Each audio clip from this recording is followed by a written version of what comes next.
মা আসছেন, কিন্তু আমার ঘরের পার্বতী এটা আমার স্ত্রী। কত বছর দুর্গাপুজোয় নিখোঁজ হয়ে গেছিল। আপনি দেখেছেন কোথাও?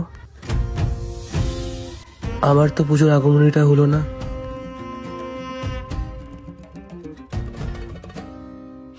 এই লাল আলোর গলিগুলো গ্রাস করলো আমার সব স্বপ্নগুলো, কিন্তু আমার দুর্গা হারবে না।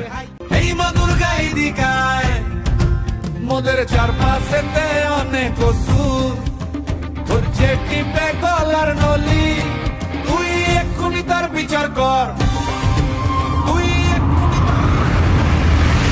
ছোটবেলা গল্প শুনতাম, মানুষ নিজের মনুষ্যত্বের খোলস এই মাটিতে ফেলে নিজের বাসনার রাক্ষসটাকে জাগায়, আর এই মাটি দিয়ে তৈরি হয় মা দুর্গার প্রতিমা। তাহলে কি আমার দুর্গা নিজের লড়াইটা লড়ছে?